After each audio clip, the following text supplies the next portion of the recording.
إنما يخشى الله من عباده العلماء. بسم اللہ الرحمن الرحیم. السلام علیکم ورحمۃ اللہ وبرکاتہ. دوستو، امید ہے کہ آپ سب خیر و عافیت سے ہوگے. میرے عزیز ساتھیوں، آج آپ حضرات کی خدمت میں دو بڑی مشہور روایتیں اور ان روایتوں کی حقیقت پیش کر رہا ہوں. ان روایتوں کو پیش کرنے سے پہلے میں اپنے ایک ویڈیو سے رجوع کرتا ہوں. میں نے اپنے ایک ویڈیو میں قریب 4 ویڈیو پہلے اب سے ایک ویڈیو پیش کیا تھا آپ حضرات کے سامنے، جس کا ٹائٹل تھا، تھمبنیل کا جو ٹائٹل ہے وہ ہے آپ صلی اللہ علیہ وسلم کی معراج کے واقعے کی حقیقت. اس ٹائٹل کا تھمبنیل ہے، آپ اس کو دیکھ لیجئے. تو اس ویڈیو میں میں نے آپ صلی اللہ علیہ وسلم کے معراج کے واقعے کے تعلق سے ایک بات پیش کی تھی. وہ بات یہ تھی کہ حضرت جبرائیل علیہ السلام نے آپ صلی اللہ علیہ وسلم کو 3 مقامات پہ نماز پڑھنے کے بارے میں کہا تھا. پہلا مقام مدینہ منورہ کی پاک زمین جہاں مسلمانوں کی ہجرت ہونی تھی. دوسرا مقام بیت اللحم یعنی کہ جہاں حضرت عیسیٰ علیہ السلام کی ولادت ہوئی تھی. تیسرا مقام کو طور سینین یعنی کہ جہاں اللہ تبارک و تعالی حضرت موسیٰ علیہ السلام سے ہم کلام ہوا کرتے تھے. تو یہ 3 مقامات پہ نماز پڑھنے کے بارے میں نے بتایا تھا کہ یہ من گھڑت ہے، اور میں نے دلیل دی تھی بنوریا ٹاؤن کے فتوے کی. اسکرین شاٹ لگاؤں گا میں یہاں پر، آپ اس کو دیکھ لیجئے گا. اسی فتوے کی روشنی میں نے اس روایت کو من گھڑت قرار دیا تھا، اور اس میں نے بتایا تھا کہ فلاں عالم دین نے، فلاں محقق نے اس کو من گھڑت قرار دیا ہے. تو ایک صاحب ہے امیر خان نام کے، جو یوٹیوبر ہے اور چھوٹا سا چینل ہے، مشکل سے 2-4 ویڈیو ہو گئے ان کے، لیکن ماشاءاللہ اچھی سمجھ رکھتے ہیں. تو انہوں نے مجھے کہا کہ مفتی صاحب، کومنٹس کیے اس ویڈیو پہ کہ یہ روایت تو جو آپ من گھڑت قرار دے رہے ہیں، یہ روایت تو حضرت مولانا ادریس صاحب قاندھلوی رحمۃ اللہ علیہ نے اپنی کتاب سیرت مصطفیٰ میں نقل کی ہے، اور اس کو بہقی کے حوالے سے نقل کیا ہے اور صحیح قرار دیا ہے. پھر انہوں نے دوسری بات کہی کہ سنن نسائی میں بھی یہ روایت موجود ہے. تو میرا تو دماغ خراب ہو گیا. کیوں؟ اس لیے کہ جب سنن نسائی میں بھی ہے اور بہقی میں بھی روایت موجود ہے، اور اس کو حضرت مولانا ادریس صاحب قاندھلوی رحمۃ اللہ علیہ صحیح قرار دیتے ہیں، جبکہ وہ تو بڑے زبردست عالم دین ہیں، وہ تو بال کی کھال نکالنے والے تھے. تو جب میں نے دیکھا، سیرت مصطفیٰ کھول کے دیکھی، وہاں بھی ملی اور سنن نسائی میں بھی ملی. تو وہ جو فتویٰ میں نے بنوریا ٹاؤن کا فتویٰ تھا، اس کو میں نے وہاں پیش کیا. تو انہوں نے کہا کہ آپ اس کو دیکھیں کہ انہوں نے صحیح قرار دیا ہے. تو جب میں نے واقعی دیکھا تو پھر مجھے معلوم ہوا کہ ہاں، مجھ سے یہاں غلطی ہوئی ہے. خالی فتوے پہ اعتماد کیا، میں نے خود کتاب کھول کے کیوں نہیں دیکھی. تو بہر کیف میں نے جب کتاب کھول کے دیکھی سیرت مصطفیٰ، تو وہاں پر بھی وہ ملی، بہقی میں بھی ملی، اور یہ میرے ہاتھ میں سنن نسائی ہے، اس میں بھی یہ روایت موجود ہے. یہ سنن نسائی ہے، عربی متن ہے یہ، اس میں بھی یہ روایت موجود ہے. تو اس میں جو مجھ سے غلطی ہوئی ہے اس کو من گھڑت کہنے کی، اس روایت سے میں رجوع کرتا ہوں کہ میں نے وہاں غلطی کی ہے، بغیر چوں چرا کے، کوئی تعویل نہیں، کچھ نہیں، سیدھا رجوع. ہاں، مجھ سے وہاں غلطی ہوئی ہے، مجھے جو ہے تحقیق کرنی چاہیے تھی اس روایت کی. اللہ سے میرے لیے دعا کیجئے، استغفار کیجئے کہ اللہ تعالیٰ مجھے معاف فرما دے. اور جو حضرات اس روایت کو من گھڑت سمجھ کے چھوڑ رہے ہیں، تو میں کہوں گا کہ آپ اس روایت کو بیان کریں، اور لوگ اگر بیان کرتے ہیں تو ان کو بھی بیان کرنے دیں. لیکن ایک بات یاد رکھے، یہ روایت ضعیف ہے، اور شیخ البانی رحمۃ اللہ علیہ نے اس کے ایک حصے کو منکر قرار دیا ہے. سنن نسائی میں ہی تخریج جب آپ کھول کے دیکھیں گے تو آپ کو مل جائے گی. ساتھ میں آپ کو یہ بتا دوں، اگر آپ کے پاس سنن نسائی کتاب نہیں ہے تو انٹرنیشنل نمبر حدیث کا، سنن نسائی کے حدیث نمبر 451 آپ کھول کے دیکھیں گے تو آپ کو وہاں مکمل تحقیق شیخ البانی کی مل جائے گی، آپ اس کو بھی پڑھ سکتے ہیں.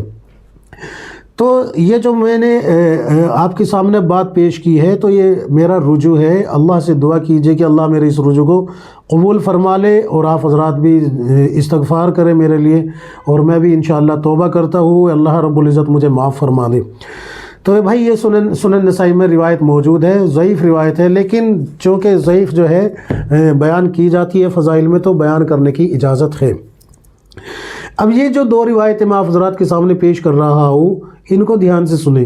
پہلی روایت تو یہ بیان کی جاتی ہے، مقررین حضرات بیان کرتے ہیں کہ ایک یہودی آپ صلی اللہ علیہ وسلم جس وقت صحابہ اکرام کو بیت الخلاء کا طریقہ سکھا رہے تھے تو ایک یہودی چھپ کے سن رہا تھا، اور اس نے آپ صلی اللہ علیہ وسلم کے اس طریقے کو جو صحابہ اکرام کو آپ صلی اللہ علیہ وسلم بیت الخلاء کا طریقہ سکھا رہے تھے اس طریقے کو فالو کیا۔ جیسے کہ عموماً مشہور یہ ہے کہ آپ صلی اللہ علیہ وسلم ایسے یوں بیٹھتے تھے، یوں کر کے یوں ہاتھ رکھ لیتے تھے اور یہاں سے تھوڑا دباتے تھے۔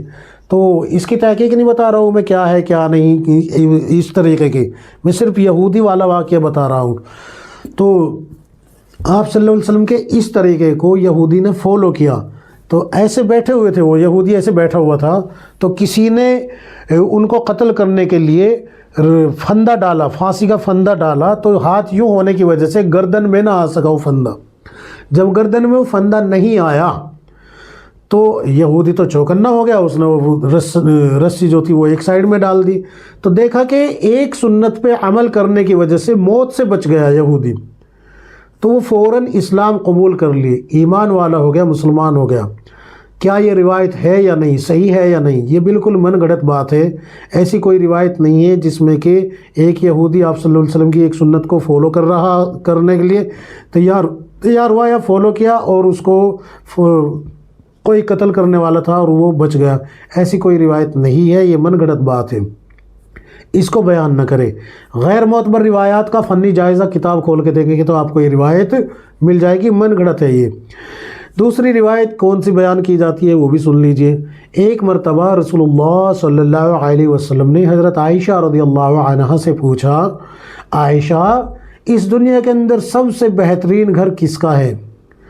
تو حضرت عائشہ رضی اللہ عنہا نے کہا، یا رسول اللہ سب سے بہترین گھر تو ہمارا ہے۔ آپ صلی اللہ علیہ وسلم نے پوچھا وہ کیسے؟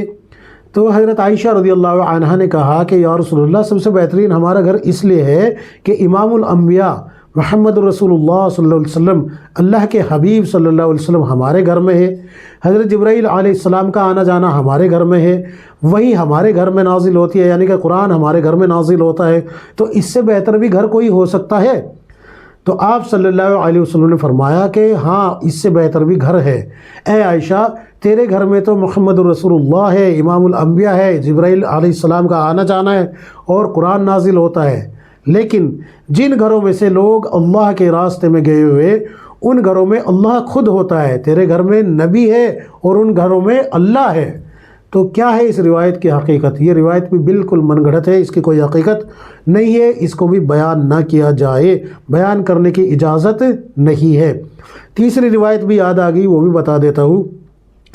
بہت سے حضرات یہ بات بیان کرتے ہیں کہ جو عورت اپنے شوہر کو اللہ کے نبی صلی اللہ علیہ وسلم کی طرف منسوب کر کے بیان کیا جاتا ہے کہ اللہ کے نبی صلی اللہ علیہ وسلم نے فرمایا، جو عورت اپنے شوہر کو اللہ کے راستے میں بھیجے گی وہ 500 سال پہلے اپنے شوہر سے 500 سال پہلے جنت میں جائے گی۔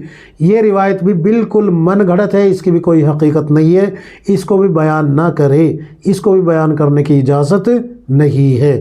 میں پھر سے آپ حضرات کے سامنے اپنی پچھلی ویڈیو کے تعلق سے رجوع کرتا ہوں کہ اللہ تبارک و تعالی مجھے معاف کر دے، اور میں استغفار بھی کرتا ہوں، استغفر اللہ ربی من کل ذنب واتوب الیہ، اللہ رب العزت مجھے معاف فرما دے۔ آپ حضرات سے بھی دعا ہے کہ دعا کی درخواست ہے، اللہ سے دعا کیجیے کہ اللہ تبارک و تعالی مجھے معاف فرما دے، میرے لیے استغفار کرے۔ میں بغیر چوں چرا کے رجوع کر رہا ہوں، بار بار کہہ رہا ہوں کہ میں اپنی اس ویڈیو سے رجوع کرتا ہوں۔ سنن نسائی میں یہ روایت موجود ہے اور ضعیف درجے کی موجود ہے، اور اس کا کچھ حصہ شیخ البانی رحمۃ اللہ علیہ نے منکر بھی کہا ہے۔ تو آپ اس کو بیان تو کر سکتے ہیں لیکن اس کی تحقیق کر لیجئے مزید اور کہ اس میں کون سا حصہ جو ہے منکر ہے۔ انٹرنیشنل نمبر میں آپ کو بتا رہا ہوں، انٹرنیشنل نمبر ہے سنن نسائی حدیث نمبر 451، آپ اس میں جو ہے نا سرچ کر کے دیکھ سکتے ہیں، کوئی اپلیکیشن ہے اس میں بھی دیکھ سکتے ہیں۔ اللہ تبارک و تعالی مجھے بھی آپ کو ہم سب کو صحیح سمجھ عطا فرمائے، کتاب و سنت کے مطابق زندگی گزارنے کی توفیق عطا فرمائے، آمین یا رب العالمین۔